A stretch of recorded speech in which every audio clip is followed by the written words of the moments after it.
Bonjour à tous et bienvenue dans ce nouvel épisode de Strike Talk with Sefo, Parle franchement avec Sefo. Aujourd'hui, nous avons l'honneur de recevoir une créatrice de contenu. Comment tu vas, Chanel? Je vais bien, merci pour l'invitation. Et toi? Eh bien, ça va super bien. Merci d'avoir accepté. Enfin. Enfin, on a eu du temps avant de se caler cet entretien, mais vraiment un honneur de te recevoir. Merci beaucoup pour l'opportunité. Chanel, est-ce que tu peux un peu te présenter et nous expliquer un peu ce que tu fais? Yes. Donc, je m'appelle Chanel. Je suis créatrice de contenu. Après, à ce jour, je me dis plus une servante de Dieu sur Internet. C'est comme ça que je me qualifie. Donc, j'ai commencé en période Covid, juste des vidéos drôles sur base de versets bibliques. Et avec le temps, on s'est rendu compte que j'expliquais plutôt bien les versets et qu'il y avait ce petit truc quand je faisais des lives de prière et ça m'a pris. Je suis devenue créatrice de contenu chrétien, très clairement, influenceur chrétien, comme on dit. Et tout dernièrement, je me suis lancée dans une émission qui s'appelle Salvation, où du coup, j'exhorte et je fais ce que je faisais sur TikTok, mais en plus grand format, plus propre, plus esthétique. Et voilà. Ok, bah merci beaucoup pour cette présentation très claire. Alors, avec le lancement de ton émission, est-ce qu'on aura toujours le droit au format TikTok ou ce sera exclusivement sur YouTube, c'est ça? C'est sur YouTube, c'est avec la production Salvox, ce sera aussi sur mes réseaux. Il y aura un peu des deux, parce que TikTok, c'est mon essence, c'est là où j'ai commencé, c'est là où je peux être plus naturelle, moins cadrée, donc c'est beaucoup plus spontané. C'est pas que toujours carré d'ailleurs, il y a un peu de délire, un peu de danse, donc je serai toujours sur TikTok et sur Insta. Et puis bien sûr, oui, il y a YouTube pour les plus grands formats et pour le revisionnage. Ok, très bien. Alors moi, j'ai connu Chanel sur TikTok en scrollant et je pense que la plupart des personnes qui la connaissent, c'est en scrollant. Est-ce que tu peux nous expliquer à chacun comment tu as commencé sur les réseaux sociaux et pourquoi? Ok. Donc j'ai commencé Covid 2019-2020. Ennui, tout simplement. Le hasard n'existe pas quand on est chrétien, hein, mais pour moi c'était le hasard. Je m'ennuie, on est tous confinés. Et j'ai un verset, Matthieu 25, dans la Bible, les 10 vierges, les 5 filles sages, les 5 folles. Et je fais une blague dessus que personne ne comprend. Le milieu chrétien sur Internet, c'était pas encore bien répandu en France. Et moi, j'avais le TikTok américain et il y avait plein de TikTokers qui faisaient des blagues sur les versets. Je me Ok. disais, mais moi aussi, je vais faire des blagues sur les versets. Et donc, je fais la blague, oui, quand les femmes avec les lampes se sont rendues compte qu'elles n'avaient plus d'huile. Et tout le monde était en mode, mais on n'a pas la ref. Je dis, mais comment ça, vous n'avez pas la ref de ce passage? Et je me suis mise à expliquer le passage de la Bible. Et ils ont dit, ah, mais t'expliques trop bien la Bible, explique-nous d'autres passages. Et c'est comme ça que tout a commencé. Comme c'est le Covid, tout le monde est à la maison, les followers sont très très vite montés. J'ai pas fait ça pour l'argent ni pour la notoriété, c'était vraiment par plaisir. Et voilà. Bah super. Et aujourd'hui, tu as continué. Mais au-delà de faire du contenu chrétien, tu es forcément chrétienne. Oui. Est-ce que tu peux un peu nous expliquer ta marche avec le Seigneur? Donc, comment est-ce que tu es devenue chrétienne? Si tu as grandi dans une famille chrétienne. Et puis, même si on grandit dans une famille chrétienne, on a notre propre histoire. Est-ce que tu peux un peu nous en dire plus? Oui, je suis dans une famille chrétienne catholique. Donc j'ai grandi catholique. J'ai fait de mon plein gré le catéchisme, j'ai le baptême, la communion, la profession de foi, la confirmation. J'ai fait la totale. Je me suis pas baptisée bébé. J'ai choisi. J'aimais déjà Jésus. Peu importe la forme où on me le présentait, je l'aimais déjà. Ensuite, en lisant, je me suis dit, me concernant, c'est peut-être le mouvement évangélique qui me parle plus. Donc, c'est comme ça que je suis partie dans le mouvement évangélique par rapport à ma marche. Et je l'assume toujours. Je n'ai pas été quelqu'un de tout le temps sage. Et j'ai pas toujours été la sainte que les gens pensent que je suis. Parce que je ne me le dis pas, mais c'est ce qu'on pense de moi et c'est OK. Les bêtises de lycéenne, hein. Les garçons, les sorties, les bagarres. J'ai aussi vécu du harcèlement, cyberharcèlement et harcèlement physique. Ah J'ai oui, été ok. frappée dans la rue. Ah Je suis d'accord. passée par la dépression. J'ai pris des médicaments, des rendez-vous chez le psy. Et au milieu de tout ça, j'ai donné ma vie à Christ à l'église en 2018. Je me suis baptisée en 2019. Et même en étant en Christ, c'était pas toujours tout droit. Oui. Il y a des hauts et des bas. C'est pas parce que tu es en Christ que c'est tout beau, c'est tout rose. Moi, je dis que j'ai fait beaucoup de montagnes russes. Je suis en haut, je suis hyper zélée, je suis à fond, je suis en bas, je retourne dans mes travers. Et donc voilà, jusqu'à tout récemment, j'étais encore dans mes propres combats. Je veux dire, je suis tatouée, j'ai retiré mes piercings, je faisais un peu ce que je voulais. Oui. Et c'est dernièrement que j'ai travaillé sur la discipline et plaire à Dieu avant de me plaire à moi. Et maintenant, je suis à fond. Voilà. Ok. Après, c'est très important de souligner, et merci pour ça. Ce n'est pas parce qu'on est chrétien qu'on accepte le Seigneur qu'on est forcément parfait. On est humain, donc forcément. J'aime bien le terme montagne russe parce que la marche est longue.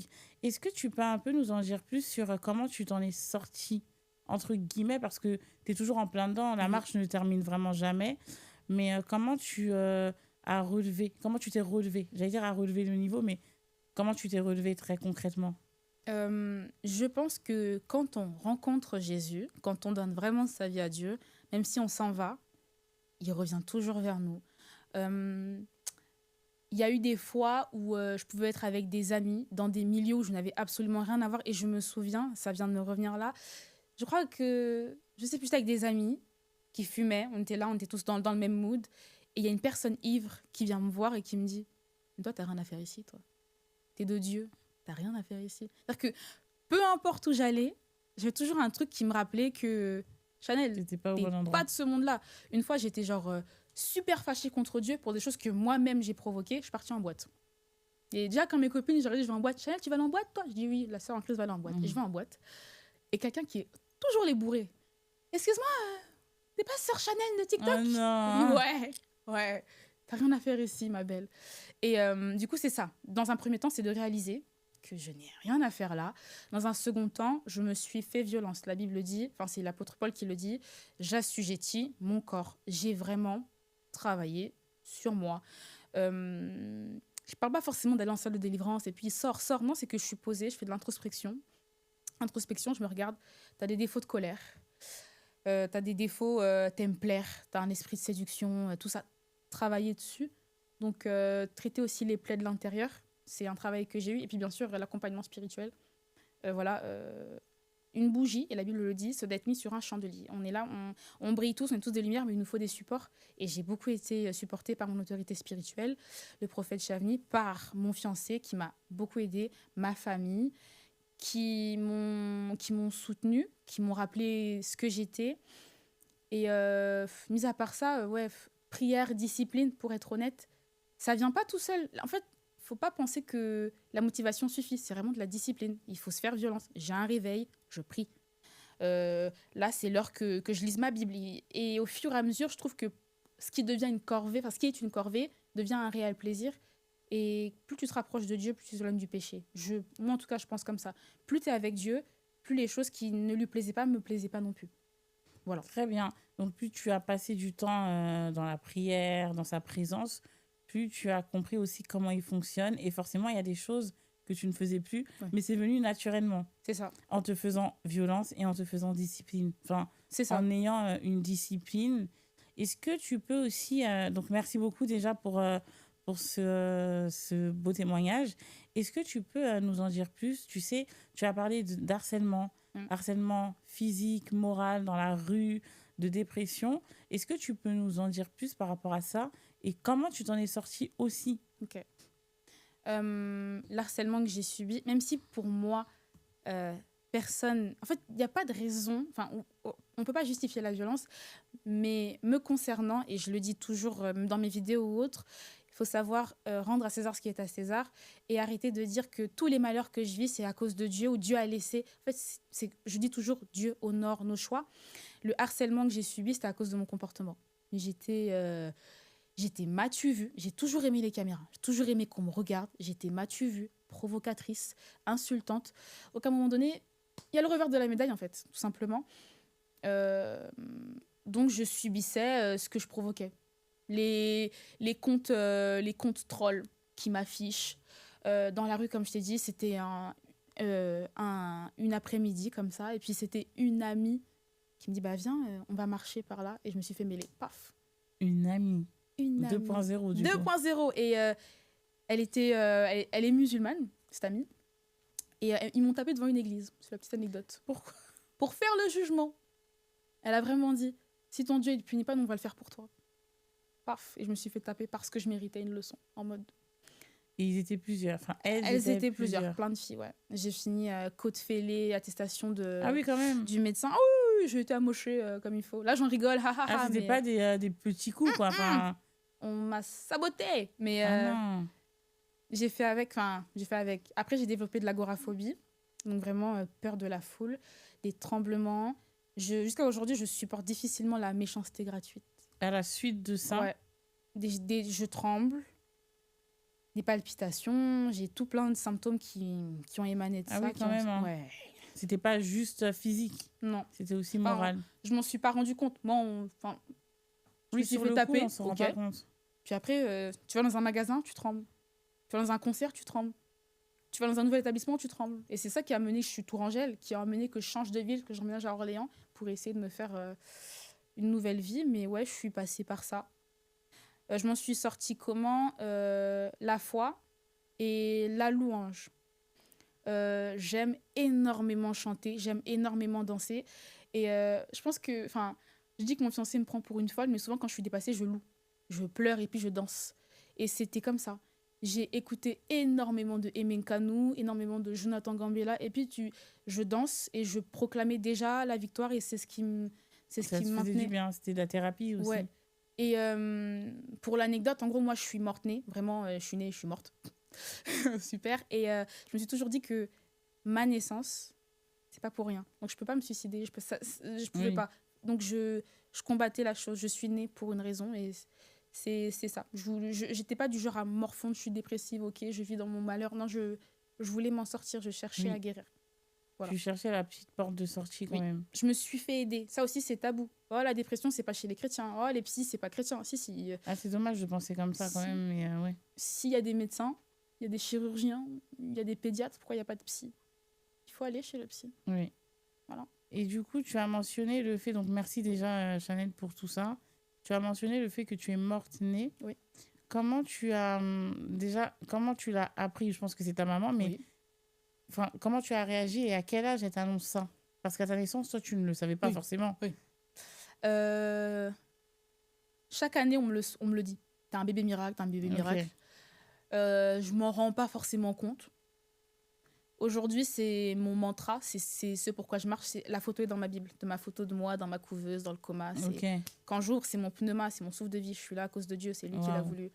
Et c'est vraiment... il y a peut-être 2 ou 3 ans, je pense, où là, je me suis dit, t'es née pour une raison et c'est Dieu qui l'a permis. Parce qu'en fait, on devait me débrancher, parce que c'est fini, elle ne respire pas. Et mon père a dit, avant qu'on la débranche, laissez-moi prier. Et il a prié, on m'a débranché et je suis là. Donc, pour moi, c'est Dieu. C'est Dieu. C'est Dieu. Et du coup, maintenant, c'est ce qui me motive. Il a permis que je vive. Je ne peux pas faire n'importe quoi. C'est fini de faire n'importe quoi. J'ai fait n'importe quoi, c'est fini. Oui, tu as eu ton chemin, tu as eu ta route. Et encore une fois, la marche continue. Mais tu sais que tu n'es pas là pour rien. Que tu es clairement choisi et que tu as un but. Est-ce que justement tu veux nous en parler de ton appel? Parce que forcément tu as un appel. Quand tu dis oui, je ne suis pas là pour... Enfin, je sais que Dieu a fait de moi un bébé miracle pour une mission. Est-ce que tu connais cette mission et est-ce que tu veux nous la partager? Oui. Je commencerai par dire que c'est important de savoir qui on est, son identité. Je l'ai appris tout dernièrement et je le réalise davantage. On fait n'importe quoi quand on ne sait pas qui on est. On traîne avec n'importe qui quand on ne sait pas où on va. Et aujourd'hui, plus qu'à n'importe quel moment, je suis très consciente de ce que je suis. Et ce n'est pas être un but de soi-même. À un moment donné, il faut se le dire.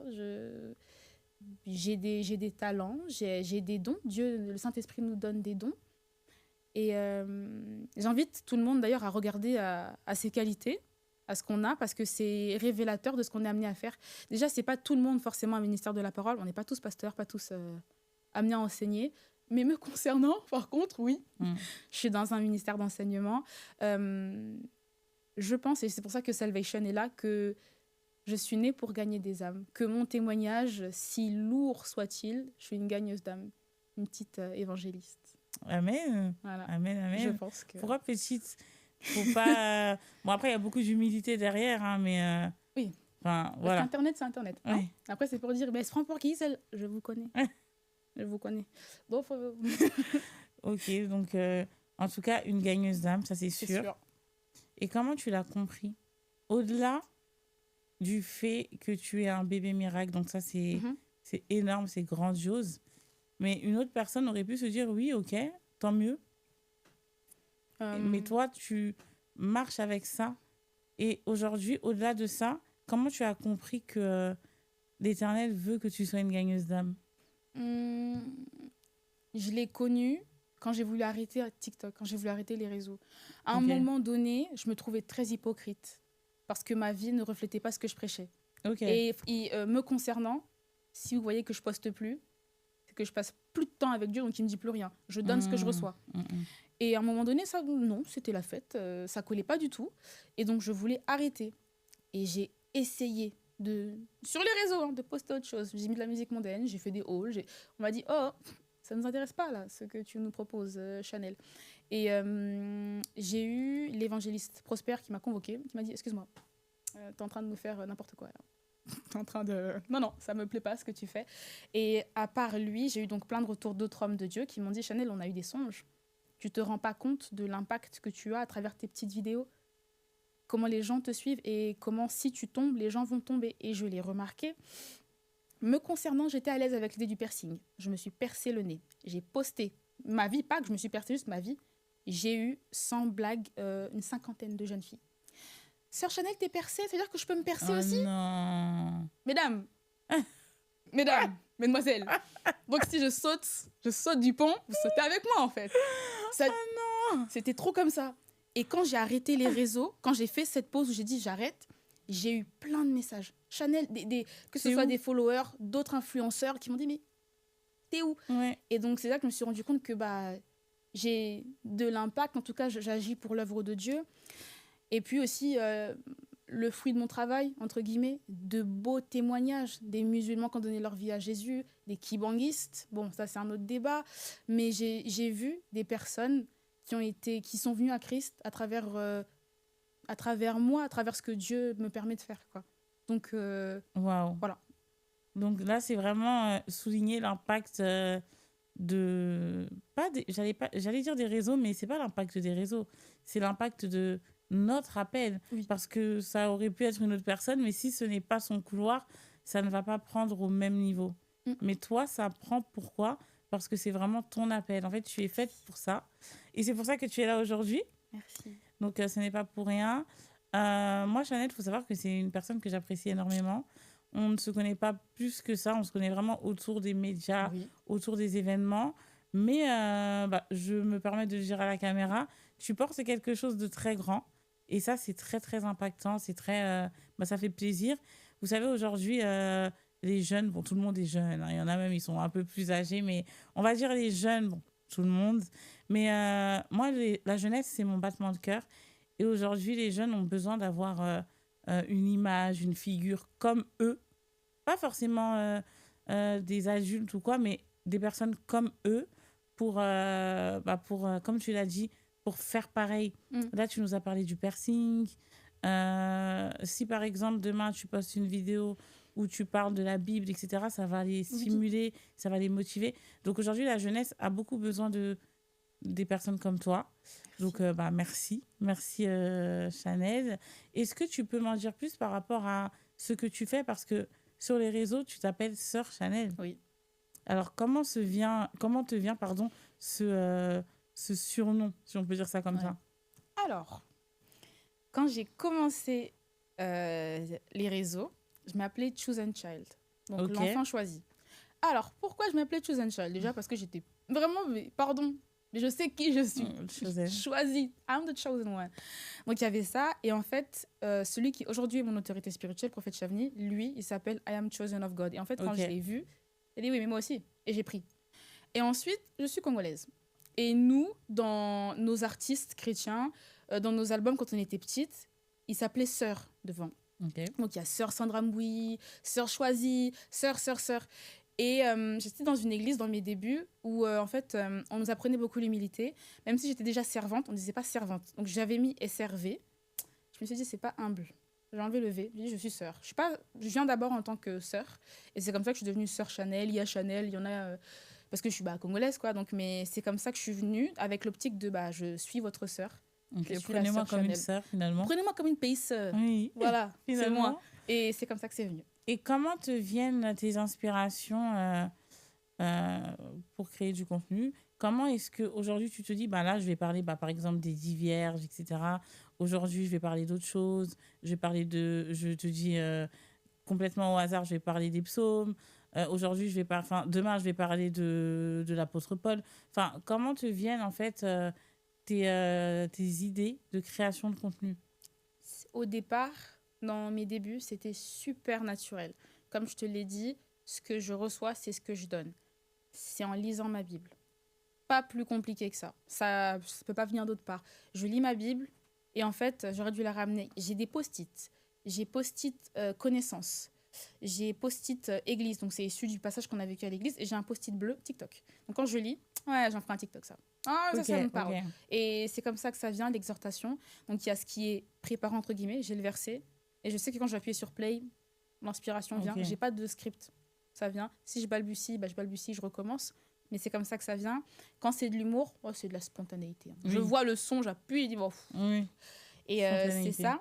Mais maintenant, il faut se dire la vérité, les réseaux, c'est aussi un business. Oui. Il y a le méta, il y a les statistiques et autres. Donc maintenant, ça devient un peu plus... Pardon, mais c'est pénible, quoi. Enfin, je sais que je dois poster à telle heure, il faut que je mette tel hashtag. En ce moment, j'ai vu que ce thème-là, il est tendance, il y a tel scandale qu'il faut aborder. Enfin, ça devient un peu ça. Et c'est-à-dire que ça me donne un peu la flemme. Voilà. Est-ce que justement, tu ne te dis pas que tu n'es pas obligé de te caler à ça, mais continuer à poster selon toi? Après, pas à 2h du matin, forcément. Il y a toujours les heures. Mais tu sais, par exemple, pas poster parce que en ce moment, tout le monde parle de ce sujet-là, donc je vais en parler. Mais poster selon toi, finalement. Oui. Même si c'est un sujet chrétien. Hein. Oui. C'est ça que je fais pour le coup. Je suis pas. C'est pour ça que j'ai changé. Avant, je me disais vraiment influenceuse chrétienne, créatrice de contenu chrétienne. Et maintenant, je dis vraiment une servante de Dieu sur Internet. C'est l'esprit qui me guide. C'est pas... faut que je poste. Là, mes followers, ils ont baissé. Hein. C'est pas mon problème. Et tu penses que c'est dû à ce changement? Mais c'est sûr. C'est dû au fait que je fais quand je veux et quand l'esprit me dit de parler. Si j'ai pas envie, j'ai pas envie. Si ça fait 300 vues, ça fait 300 vues. Et c'est OK. Oui. Parce qu'en vrai, de vrai, mon ministère ne s'arrête pas à Internet. C'est là où j'ai dû avoir ce déclic. Je ne suis pas arrêtée à Instagram et TikTok. Ça, c'est très bien. Je vais plus loin. Donc oui, non, maintenant, je fais ce que je veux. Là, ça doit faire 1 mois et quelques que je n'ai pas posté. C'est pas J'aime bien comment tu le dis. Voilà. J'aime bien comment tu le dis. Et je te remercie beaucoup pour tes réponses, Chanel. Tu sais, tout à l'heure, j'ai parlé de la jeunesse et de l'importance qu'il y a d'avoir des personnes en fait comme les jeunes. Est-ce que tu penses aux jeunes filles quand tu postes? Tu te dis je vais quand même faire attention à comment je m'habille, pas parce que je suis chrétienne, mais aussi parce que ça peut impacter. Je vais quand même faire attention à comment je vais le dire, comment je vais faire telle chose. Est-ce que tu penses aussi comme ça, ou tu te dis je poste, je suis moi, je poste et advienne que pourra? J'ai 2 facettes. J'ai une facette où, oui, je fais preuve de sagesse. Mon piercing, je l'ai retiré pour ça. Okay. Me concernant, il n'impactait absolument pas ma foi. C'est comme Samson avec ses cheveux, ça ne le concernait que lui si c'était long. Le piercing, ça ne m'a rien fait. Mais j'ai vraiment reçu dans mon cœur que Dieu m'a dit, moi, ça ne me dérange pas, mais je veux qu'on t'écoute. Et ça les empêche de t'écouter. Ils ne regardent que ton nez. Donc, tu me l'enlèves. Donc, il y a eu ça. J'aime beaucoup les cils, je suis extravagante. Bon, là, c'est parce que c'est la fête. Hein. Mais j'ai dû... comment dirais-je, il me limitait en fait. Un maquillage moins extravagant. J'ai eu des commentaires parfois des personnes qui venaient m'écrire, excuse-moi, à travers ton regard, on te trouve un peu trop séductrice, donc il faut faire des make-up plus soft. Non, oui, non, mais il y en a. Les réseaux. Mais vraiment, Internet, on vous remercie. J'ai donc des ongles plus courts, pas de piercing. Au début, je cachais mes tatouages. Après, j'ai dit, mais non, en fait, je vis ma vie. Vous allez faire avec, et puis c'est tout. Mais je me suis limitée. Et puis, donc ça, c'est le côté où c'est pour que ça rentre, pour qu'on regarde ce que je dis, parce que... Enfin, pour qu'on écoute tout ce que je dis, parce que dans les débuts, c'était ça. Internet, les gens derrière l'écran, ils sont assez tranquilles. Je peux recevoir un je suis très bénie, mais s'il te plaît, la prochaine fois. Oui, bah après, ça, c'est Voilà. Internet, quoi. Ouais. Donc, ce qui fait que je me suis limitée. L'autre côté, c'est que j'ai une forme de colère sainte et je suis du genre, si tu es blessé, c'est que je te dis la vérité. Ok. Voilà. Oui, il y a aussi Si ce à un côté-là. moment donné, je te dis que tu es une femme, tu es censée t'habiller décemment, un point, un trait. Si tu es trop fâchée, c'est parce que tu sais que tu t'habilles mal. Ok. Après, il y a une façon dont tu le dis aussi, Voilà. forcément. Je suis douce tout de même. Oui. Ça dépend des moments. C'est pour ça, colère sainte. Voilà. Après, il y a aussi beaucoup d'humour dans, Beaucoup. dans ta création de contenu. Ça, c'est bien aussi. C'est bien. Beaucoup de sagesse, beaucoup de recul. Et c'est bien de te l'entendre dire. Et moi, je t'encourage vraiment à aller plus loin, à continuer. Et bien évidemment, il y a ton intimité avec Dieu, forcément. Avant de poster, comme tu l'as dit, bon, il y a ta lecture biblique, les post-it, etc. Mais il y a aussi ton intimité qui fait de toi la personne que tu es Oui. et qui permet aussi que tous ces mauvais commentaires, si on peut dire ça comme ça, ne t'impactent pas. Oui. Comment tu vis aussi tous ces retours négatifs? Avant, quand je commençais, c'était compliqué. Hein. En fait, j'étais vraiment, c'est Dieu et moi. La suite, ça m'intéresse pas. Donc, j'avais une teinture blonde, j'avais les cheveux courts, teinture blonde quand j'ai commencé TikTok. Ah, je me faisais allumer. On m'appelait petite Zota, chrétienne. Ouais. Oui, on m'a tout donné. On m'a tout donné.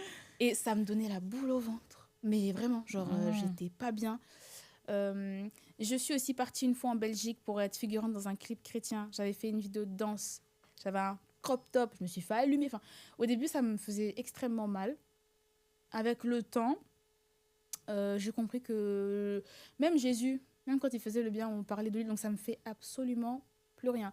Des fois, en live, les gens se lâchent. Oui, Des gens de surtout mon en live. ancienne vie.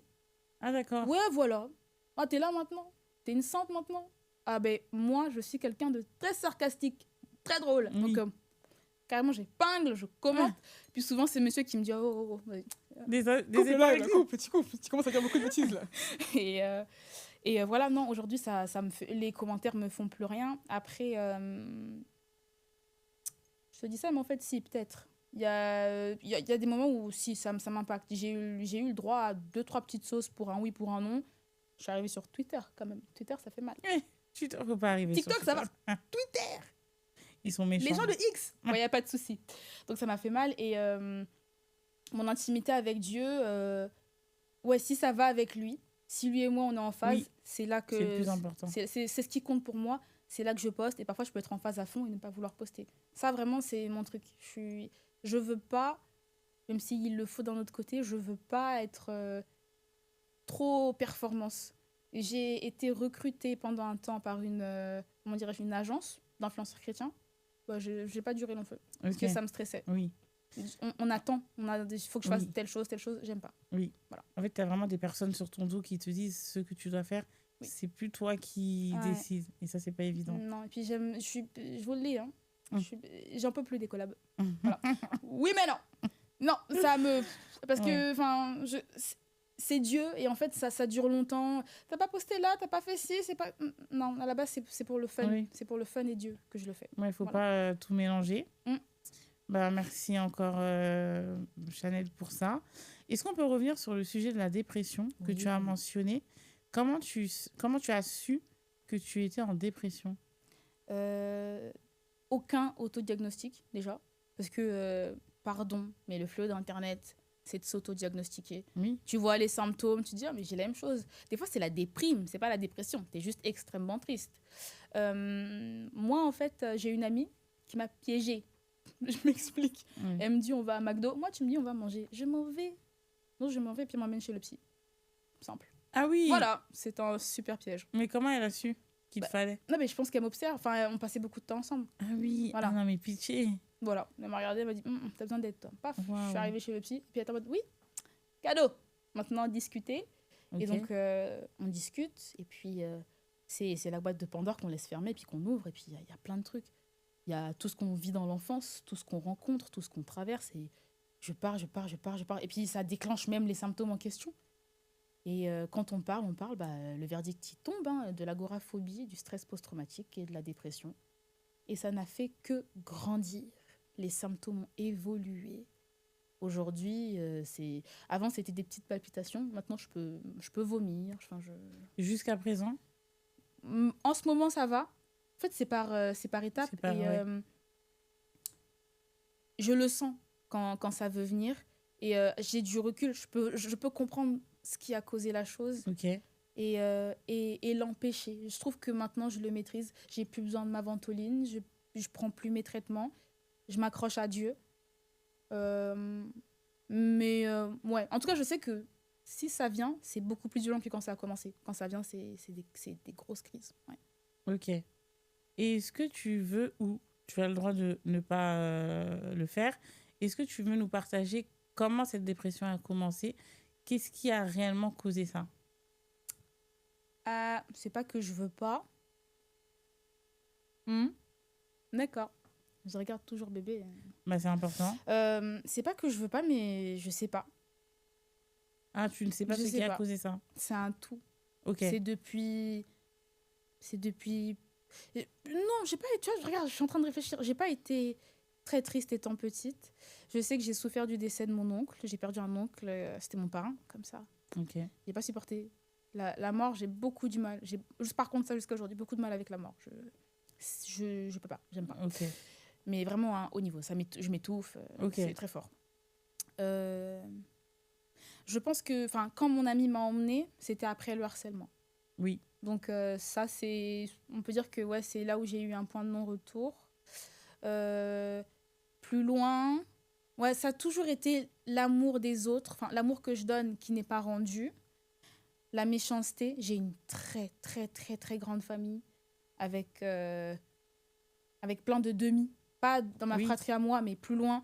Et que tu découvres sur Internet et que tu essayes de rapprocher. Et en fait, on te rejette. Donc, D'accord. Il y a du rejet. Il y a de l'incompréhension. J'ai des parents congolais. Oui. Moi, j'ai une grande bouche. Donc, il y a cette... Oui, des parents africains, finalement. Voilà, il y a cette relation avec les parents. Ma relation avec ma mère qui n'a pas toujours été super. Il y a... Ouais, je survole, mais c'est un tout. Oui. C'est un tout. Je pense que ça a commencé au collège. Et puis, le lycée, ça a tout ami. Et puis, la fac, BTS, ouais. C'est tout dernièrement là que ça s'est calmé, quoi. C'est 2025-2026, c'est là où je me suis calmée. Ok. Voilà. Est-ce qu'aujourd'hui, tu as quelque chose... Comment aujourd'hui tu pourrais parler à une personne, j'allais dire un jeune, parce que la jeunesse est toujours très importante, mais ça peut toucher tout le monde, hein, forcément. Est-ce qu'aujourd'hui tu veux partager un conseil pour sortir de la dépression ou du moins faire en sorte de dépasser cela? Avec tout ce que tu as pu vivre, notamment l'harcèlement, notamment certainement des traumas dus à plein de petites choses qui se sont toutes collées et qui ont fait un gros, qui ont été du coup des grosses choses. Est-ce qu'aujourd'hui, tu peux t'adresser à une personne et tout simplement lui faire comprendre que c'est possible de dépasser cette dépression? Certes, il y aura toujours des symptômes visibles, mais c'est possible de s'en sortir. Je dirais qu'il faut se dépasser. Vous allez me dire, c'est plus facile à dire qu'à faire, mais il faut se dépasser, positiver au max. J'ai rencontré des personnes qui étaient toutes dépressives comme moi, mais qui s'y plaisaient. Je souffre et je me plais dans ma souffrance et je m'y habitue et je m'en sors pas. Sortez du milieu d'eux. La dépression, c'est un environnement aussi. Regardez autour de vous les facteurs qui vous maintiennent dans cet état. Ça peut être la puff, ça peut être l'alcool, un type de musique, un type de fréquentation. Sortez du milieu d'eux.